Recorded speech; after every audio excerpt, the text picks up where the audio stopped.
Yang pertama, ini penting. Ini semuanya PNS harus tahu. Semua ASN, TNI, Polri ini harus tahu dan harus berterima kasih ke Assalamualaikum warahmatullahi wabarakatuh. Jumpa kembali bersama aku Star Channel. Formula gaji PNS, formula gaji tunjangannya, formula gaji pensiun kita bahas habis-habisan di tempat ini. Dan kapan sih akan diberlakukan skema yang baru ini? Nah, simak videonya sampai selesai agar Anda tidak salah paham. Selamat pagi, selamat siang, selamat sore pada abdi pemerintah yang tergabung di plat merah.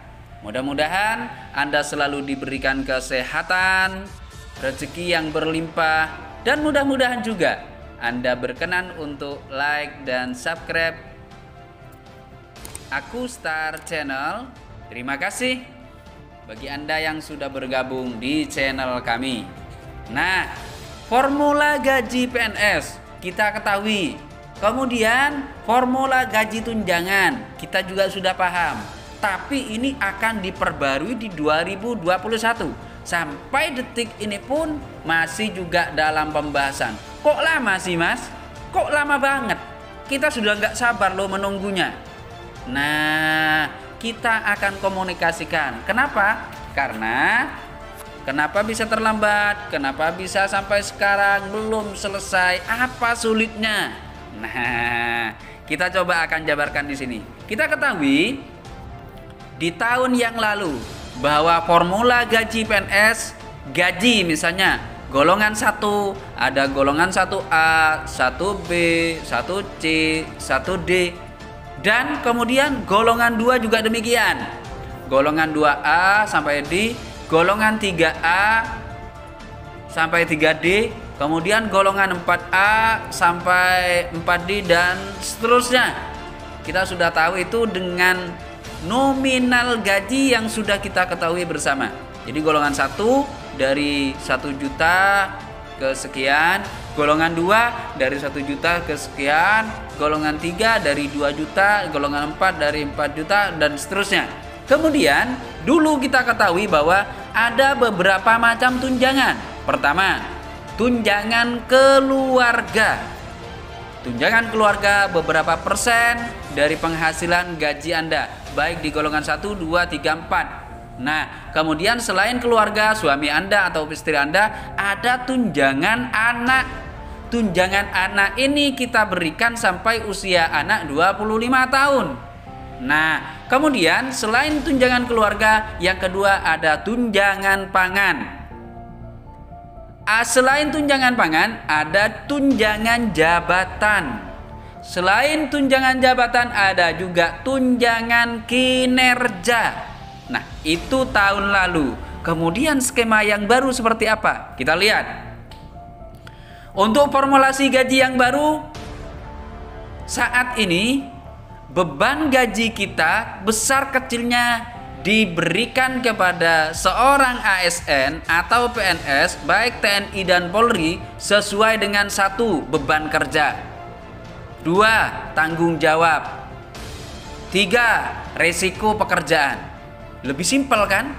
Kemudian tunjangan gaji di formulasi yang baru ini, pertama, tunjangan kinerja, kedua, tunjangan kemahalan. Tunjangan kemahalan yang dimaksud adalah sesuai dengan indeks harga di daerah masing-masing. Contoh, ini contoh. Untuk daerah Jawa, harga sembako demikian. Beda dengan Nusa Tenggara Timur, Nusa Tenggara Barat, beda dengan Kalimantan, beda dengan Sumatera, beda dengan Sulawesi, beda dengan Bali. Mengapa bisa beda? Karena ada tunjangan kemahalan, indeks harga di daerah tersebut. Contoh di daerah Jawa, kita beli makanan hanya dengan 10 sampai 20 ribu.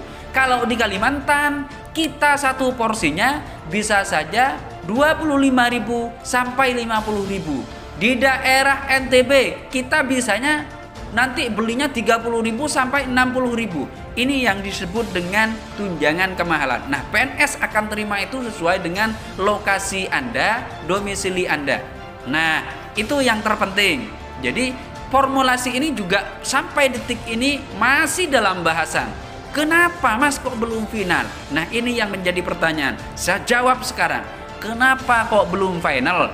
Nah, tunjangan dengan formulasi baik gaji dan tunjangan yang baru ini bisa dilakukan dengan catatan menyelesaikan atau sudah diselesaikan 3 hal. Yang pertama, ini penting, ini semuanya PNS harus tahu, semua ASN, TNI, Polri ini harus tahu dan harus berterima kasih kepada Aku Star Channel dengan cara subscribe. Terima kasih. Nah, 1, kita kembali ke laptop. 1, kalau sudah semua instansi di Indonesia melakukan analisa jabatan. Jadi kita pasrahkan dari pusat, kita pasrahkan ke daerah. Di Provinsi Jawa Barat, di Provinsi Jawa Tengah, di Provinsi Jawa Timur, di Provinsi Bali. Kita coba analisa dari setiap instansi itu, dianalisa jabatannya yang dibutuhkan. Ini jabatannya apa? 1. Jadi kalau semua instansi sudah melakukan analisa jabatan, bisa dilakukan. Kemudian syarat yang kedua, kalau sudah instansi melakukan evaluasi jabatan, dievaluasi semua jabatan ASN yang ada di daerah, dievaluasi. Kemudian kalau sudah evaluasi jabatan, analisa jabatan sudah diketahui rekapnya dari instansi-instansi pemerintah yang ada, yang terakhir ini, kalau anggaran sudah disesuaikan dengan kemampuan keuangan negara. Ada 3 hal ini yang paling mendukung, paling mendasar. Kalau semua instansi sudah melakukan analisa, semua instansi sudah melakukan evaluasi jabatan, dan yang terakhir kuncinya adalah kalau anggarannya sudah disesuaikan dengan kemampuan keuangan negara, atau paling tidak di daerahnya masing-masing. Kira-kira mampu apa enggak dengan skema yang demikian, jabatan yang demikian, diberikan tunjangan yang demikian, diberikan gaji yang demikian. Mampu tidak? Nah, kalau sudah semuanya selesai dari 3 hal yang dilakukan, pertama analisa jabatan, analisa evaluasi jabatan, terus kemudian keuangan negara mampu apa tidak. Kalau sudah mampu plus, langsung kita kasih surat edarannya. Saya yakin ini yang ditunggu. Jadi tinggal nunggu ini saja, langsung selesai dan kita cairkan dengan skema yang baru. Nah, ini yang penting. Jadi ketiga hal ini kalau sudah selesai, maka surat edarannya pasti akan diberikan. Sementara ini masih surat edaran yang tahun 2019 tentang gaji. Jadi mohon bersabar untuk para PNS, anggota TNI, anggota Polri, mohon bersabar. Nah, bagaimana dengan pensiunan? Kita simak videonya setelah video yang satu ini. Terima kasih, jangan lupa like dan subscribe Aku Star Channel. Wassalamualaikum warahmatullahi wabarakatuh.